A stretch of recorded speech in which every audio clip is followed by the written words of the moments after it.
혹시 블랙 기업이라는 단어를 들어보셨나요? 블랙 기업. 이 이미지에서 주듯이 고용불안 상황에서 일하는 청년 노동자들에게 장시간 노동과 그리고 그에 반대되는 저임금 등의 불합리한 노동 조건을 강요하는 기업을 지칭하는 말로서 일본에서 유래가 되었습니다. 즉 불법과 편법을 사용해서 비상식적이고 가혹한 노동 조건을 노동자에게 강요하는 악덕 기업을 뜻합니다. 그리고 기업이라면 응당져야 할 사회적인 책임도 지지 않는 기업을 의미합니다. 이런 단어가 나오고 청년이고 장년이고 할 거 없이 일자리의 문제가 계속해서 뉴스에 나오는 이유를 쉽게 말하면 괜찮은 일자리가 없기 때문입니다. 이게 왜 문제가 되냐면 괜찮은 일자리를 줄어들고 괜찮은 일자리가 약 10%라고 합니다. 그러면 나머지 90%는 블랙 기업이 된다는 겁니다. 이렇게 양극화된 구조가 일을 구하는 사람들을 정말 살인적인 경쟁으로 내몰기 때문입니다. 그리고 이 경쟁에 참여하는 입장에서는 누가 유리할까요? 바로 풍족한 사람들입니다. 즉 그들의 시간과 비용을 관리할 수 있기 때문에 이 사람들은 이 경쟁에서 큰 위험 부담 없이 결과를 이끌어낼 수 있습니다. 쉬운 예가 바로 대학생들입니다. 집안에서 지원과 지지를 해줄 수 있는 대학생들은 방학 때 무엇을 할까요? 그들은 시간과 비용을 관리해서 스펙을 쌓고 어학연수를 다녀오고 위에서 언급한 살인적인 취업 경쟁에서 우위를 점하기 위해서 투자합니다. 반면에 대다수의 대학생들은 무엇을 하나요? 네, 알바를 합니다. 물론 일의 경험이 더 중요하기 때문에 일부러 알바를 하는 경우도 있겠지만 대다수의 경우는 필요한 생활비를 충족하기 위함입니다. 저만 해도 대학교 때 기말이 끝날 때쯤이면 무슨 공부를 하지가 아니라 어디 공장에 취업할 수 있지? 지금 단기로 구하는 곳이 어디지? 이게 저의 가장 큰 고민거리였습니다. 이렇게 해도 아무런 집안의 지원 없이 학생이라는 제약 안에서 혼자 삶을 생계를 이끌어가기가 참 어려웠던 것 같습니다. 기업뿐만이 아닙니다. 가정 상황 또한 마찬가지입니다. 지금 결혼 정년기의 청년들이 이제 제가 그런 또래들을 친구들로 두고 있으니까 이 친구들이 결혼할 때 보는 스펙 중에 하나가 또 있습니다. 바로 요즘 많이 나오는 건데요. 상대방 부모님의 노후 준비 여부입니다. 상대방의 부모님이 노후가 준비가 되어 있지 않다면 어떤 것이 예상되나요? 필히 그 부부가 희생해야 하는 부분이 생기기에 그것을 피하려고 상대방의 부모님이 노후 준비가 되어 있는지 안 되어 있는지 이게 굉장히 큰 화두로 나오고 있습니다. 또 지금 은퇴를 앞두신 부모님들은 어떠신가요? 분명 자신은 평생을 일해왔고 이제 사회적으로 전한 은퇴가 다가왔는데 대부분의 부모님들은 어떤 상황에 처해 계신가요? 아직 독립하지 못한 자녀들을 위해서 그 독립하는 연령이 계속해서 높아지고 취업 연령이 높아짐에 따라서 그 자녀들을 위해서 다시 일자리를 찾아야 하는 재취업해야 하는 상황이 온 것입니다. 물론 이 나라의 상위 10%가 전체 소득의 약 44%를 차지하고 있다고 합니다. 그렇기 때문에 그 계층에 속한 사람들이야 자녀 걱정도 없고 자신의 노후 걱정도 없겠지만 대다수의 우리들은 이 룻이 우리의 현실이라는 것입니다. 룻은 성실하게 살아왔을 겁니다. 그녀가 시어머니에게 보인 그 모습을 통해서 우리는 그의 삶 또한 어느 정도 상상해 볼 수 있습니다. 그녀는 평생을 성실하게 살고 결혼을 해서 가정을 꾸린 것입니다. 그러나 그의 현실은 노력과는 전혀 다르게 흘러가고 있는 것입니다. 노력은 배신하지 않는다. 이 명언은 더 이상 우리 현실에도 적용되지 않고 그녀의 삶에서도 철저하게 부셔지기 시작했습니다. 그녀의 삶은 그녀와 의지와는 다르게 밑바닥으로 던져진 것입니다.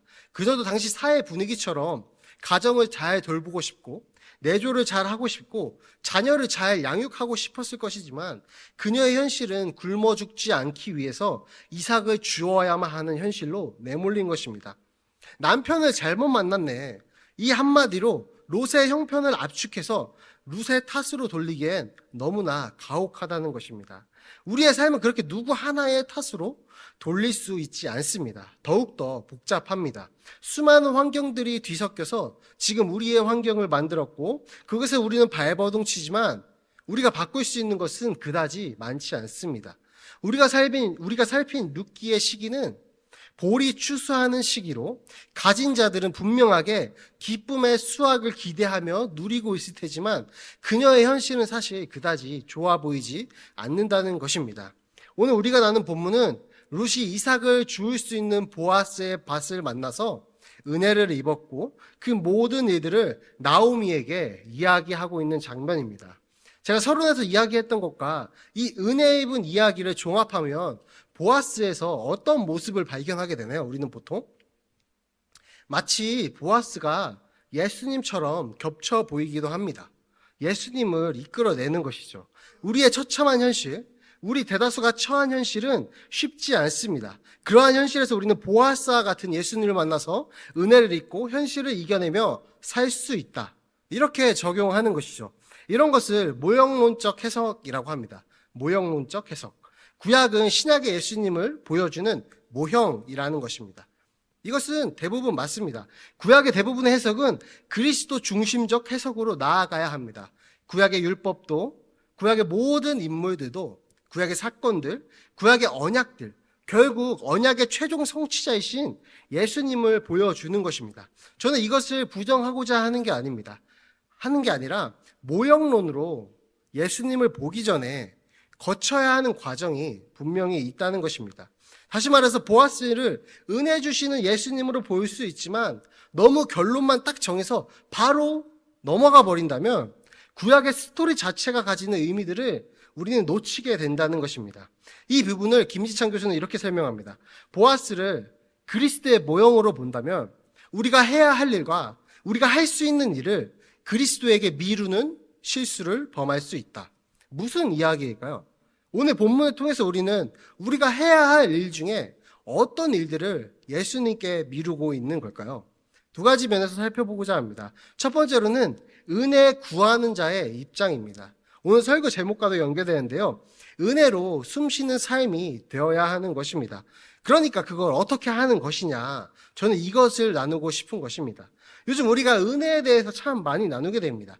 특히나 우리 한국교회가 코로나를 겪으면서 모든 교회들의 메시지, 모든 교회들의 송구영신 예배 찬양이 뭐였나요? 은혜였습니다. 은혜. 모든 교회의 메시지들이 은혜로 흘러가면서 하나님께서 우리 교회를, 그 상황에서도 한국 교회를 돌보심에 감사하는 모습들이 많이 나타나고 있습니다.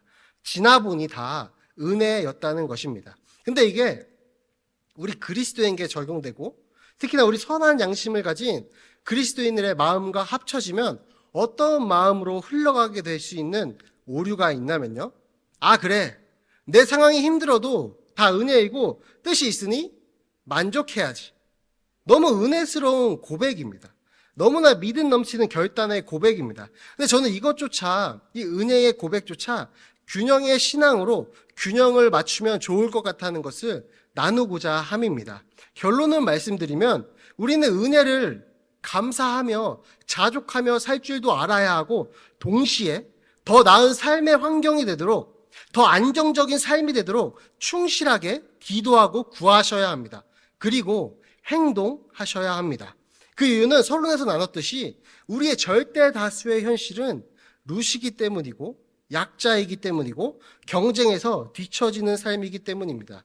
그래서 이 모든 것들을 최면 걸듯이 다 괜찮아, 다 좋아, 다 은혜야, 이것이 아니라 간절한 마음을 담아서 우리의 현실을 돌보시는 하나님께 구하는 것입니다. 하나님, 우리의 현실 또한 더 나은 삶이 되도록 도와주세요. 우린 너무 힘든 삶을 살고 있습니다. 도와주세요 라고 구하는 것입니다. 왜냐하면 하나님은 우리의 정신적인 것을 케어하는 명상 따위의 위치가 아니기 때문입니다. 힐링하기 위해서 멍 때리고 명상하는 정도가 아니란 말입니다. 하나님은 우리 삶에 실제로 함께 하십니다. 실제로 하나님은 우리 삶에 실존하시고 계십니다. 그렇다면 우리도 정신적인 기도와 생각만 하는 것이 아니라 그것이 실제 삶에서 이루어지도록 기도하고 행동까지 이어져야 한다는 것입니다. 우리 모두는 이삭을 주어서 삶을 살아내야 하는 룻의 상황이기 때문에 좋은 밭을 만날 수 있도록 보아스와 같은 사람을 만나도록 구해야 합니다. 기도해야 합니다. 마지막에는 적극적인 행동까지 이어져야 합니다. 기도하면서 일상의 삶을 포기한 채 기도만 하는 사람들이 있습니다. 그들 대부분이 사이비, 신비주의로 빠지게 됩니다. 그 이유는 너무나 명확합니다. 실제의 삶이 없기 때문입니다. 하나님께서 우리에게 육체를 허락하셨습니다. 육체를 허락하셨다는 뜻은 육체가 부정하기 때문에 육신을 피하고 정신적인 것만 추구하라는 본으로 주신 것이 아니라 몸과 영혼이 합쳐진 상태로 이 현실을 이겨내며 이 현실을 살아내라는 것입니다. 그 속에서 하나님의 뜻을 알아가라는 것입니다. 우리의 구원은 영과 육입니다. 지정이 셋 다 해당됩니다. 전인적인 회복입니다. 우리는 애써서 우리의 육신을 잘 보살피는 것에도, 즉 어느 정도 안정된 삶을 살아가면서 육신의 돌봄 또한 소홀하지 않아야 한다는 것입니다. 물론 이 말을 들으면서 제가 양심에 찔리죠. 왜냐하면 저도 이 말을 하면서 살을 빼야겠다는 생각을 당연히 했으니까요. 그죠? 우리의 몸을 건강하게 돌보는 것 또한 우리의 임무라는 것입니다. 우리는 새하늘과 새 땅에서 이 몸을 가지고 살아갈 것임을 잊지 않아야 합니다. 예수님이 영적으로 예수라는 사람에 빙의했다라고 주장하는 사람들이 있습니다. 영적으로 생각하는 것이죠. 근데 예수님은 빙의하신 게 아니라, 신실한 사람이 변해서 예수님이 된 게 아니라 말씀이 육신으로 오셨다는 사실을 잊지 않아야 합니다. 아니, 세상적인 아내를 구해야 한다는 게 너무 영적인 것이 아니고 너무 세상적인 소리 아닌가라고 느껴지신다면 오늘 본문의 이야기를 완전히 잘못 이해하신 것입니다. 왜냐하면 저는 확신하는 것이 있는데요.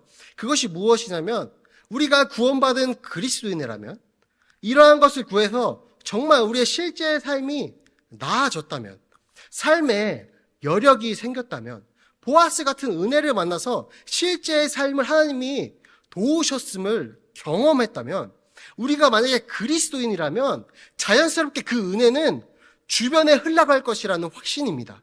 다시 말하면 우리가 삶의 여력을 위해서 기도하고 구하고 행동하는 것은 우리가 단지 잘 먹고 잘 살고 사치 부리자 이렇게 말하고 있는 것이 아닙니다. 그 삶의 여력은 또 다른 보아스의 은혜를 찾고 있는 우리의 이웃에게 투자될 것이고 전달될 것이고 그 이웃을 살려내는 결과를 도출할 것이기 때문입니다. 우리가 진짜 그리스도인이라면 우리가 삶의 더 나은 환경을 위해서 기도하는 것과 그것이 실제로 이루어지는 것은 오직 어떤 결과로 이어지냐면 하나님을 더욱더 섬길 수 있다는 이 선한 결과로 무조건, 그리고 아주 이것은 자연스럽게 이어진다는 것입니다.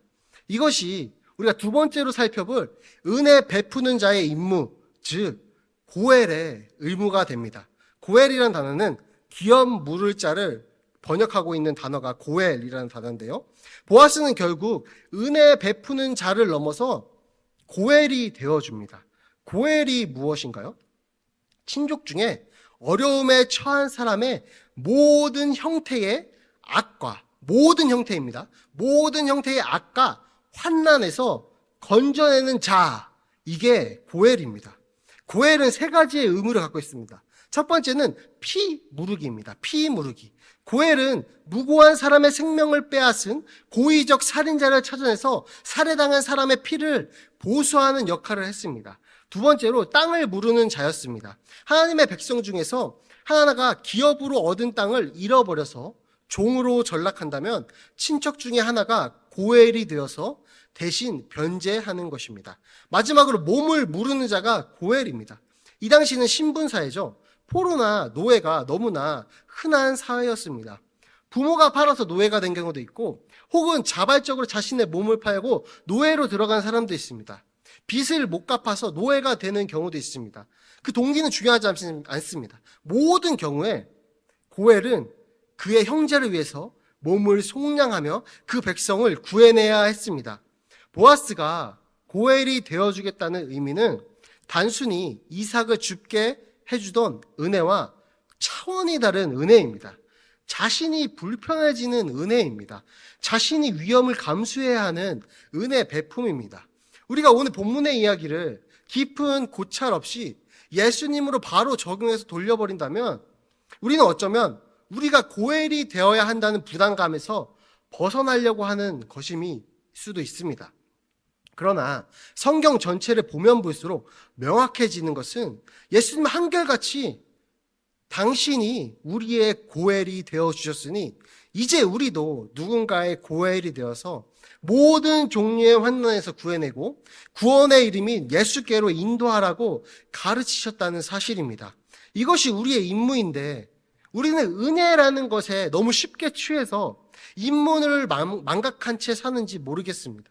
혹은 현실의 어려움에 너무 치여서 너무 둘러싸여서 나는 은혜 받기만 해도 부족해 라고 생각하면서 그 자리에 머물고 싶어 하는지 모르겠습니다. 룻은 최선을 다해서 은혜의 이불 밭을 찾아다녔습니다. 더 나은 삶을 향해서 열망하고 애썼습니다. 그러나 그것은 아무 능력 없는 시어머니를 살리기 위한 열심에서 나왔음을 우리는 기억해야 합니다. 룻의 성실함과 은혜를 향한 열망은 이기적으로 자신의 삶을 위한 동기에서 시작된 것이 아니라 버려도 상관없는, 버려져도 아무도 관심 주지 않을 시어머니를 향한 이타적 동기에서 시작했음을 우리는 기억해야 합니다. 그 열심과 하나님의 타이밍이 맞물리는 순간 보아스라는 은혜를 그녀의 삶 가운데 마주하게 되었고 약자를 돌보시고 더 나은 삶을 허락하시는 하나님의 진정한 은혜의 역사를 경험하게 되었습니다. 절대로 우리가 받은 구원의 확신은 방종으로 흘러가지 않습니다. 우리가 받은 구원의 확신은 우리를 방종으로 흘러가도록 놔두지 않습니다. 우리가 방종으로 흘러가고 있다면 진짜 구원을 받았는지 심각하게 고민해야 합니다. 절대로 우리가 받은 구원은 우리의 현실이 어렵고 버거우니까 포기하라 이렇게 말하지 않습니다. 포기하고 그냥 전신적으로만 생각하면서 살아가라 이렇게 하지 않습니다. 우리의 구원은, 우리가 받은 이 구원은 우리가 삶을 열심히 꾸려갈 동력이 되어줍니다. 삶이 버겁지만 때로는 어떤가요? 보아스 같은 사람은커녕 그런 밭도 만난 적이 없는 삶인 경우가 너무나 많습니다. 이리저리 치이면서 이삭을 줍지도 못하는 삶에 처해 있는 느낌을 받을 때가 더욱더 많습니다. 분명히 나름대로 최선을 다해서 애를 쓰면서 그렇게 살아왔는데, 더 나은 삶을 위해서 살아왔는데 더 안 좋은 상황으로 가는 것처럼 보일 때가 많다는 것입니다. 그 시기를 지나는 분이 계시다면 제가 확실히 나눌 수 있는 희망의 메시지는 다시 한번 우리에게 구원을 허락하신 예수를 바라보라는 것입니다. 뭔 와닿지 않는 소리냐라고 하실 수 있습니다. 우리가 예수님을 다시 바라보고 구원의 감격을 마음에 채운다면 우리는 다시 한번 우리에게 허락된 삶을 애써서 살아갈 수 있는 힘을 얻게 되고 그것은 아까 나눈 이타적인 동기가 되어 있을 것입니다. 무엇인가 교회에서 어떤 사역을 계획하고 그것으로 성도님들을 돕는 것을 생각할 때 마음이 뛰신 적 있지 않으신가요?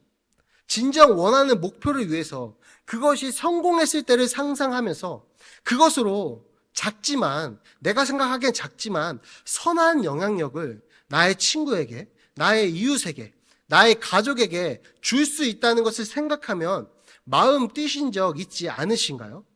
그러한 그리스도인다운 신념이, 그러한 넉넉한 그리스도인들의 신념이 이삭 줍는 우리의 삶이 계속되도록 우리의 마음을 붙잡아 줄 것입니다. 그렇다면 우리는 그것을 기초 삼아서 다시 한번 보아스와 같은 은혜를 사모하게 될 것이고 언젠가 확실하게 부어질 하나님의 은혜를 맛보게 될 것입니다. 그런 은혜의 경험들이 쌓아지면서 우리의 삶은 그 은혜 뒤에 계신 하나님을 바라볼 수 있는 성숙한 성도들로 성장하게 될 것입니다. 그때에 우리는 작은 것 하나도 모두 예수님의 십자가의 은혜에 연결해서 생각하고 감사할 수 있는 진짜로 보아스를 통해서 예수님을 발견해내는 영적으로 성숙한 어른들이 될 것입니다. 이제 말씀을 맺으려고 합니다. 그럼에도 우리의 삶은 여전히 쉽지 않을 것입니다.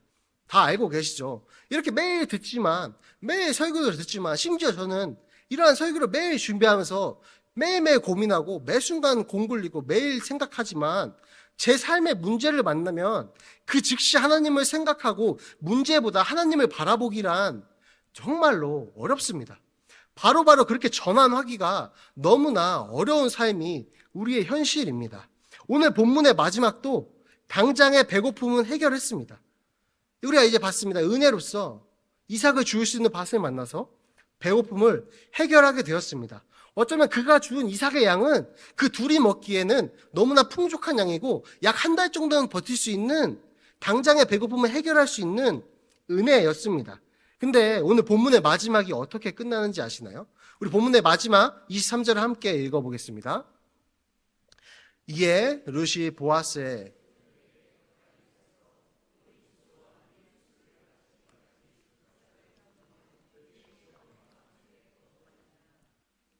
아멘.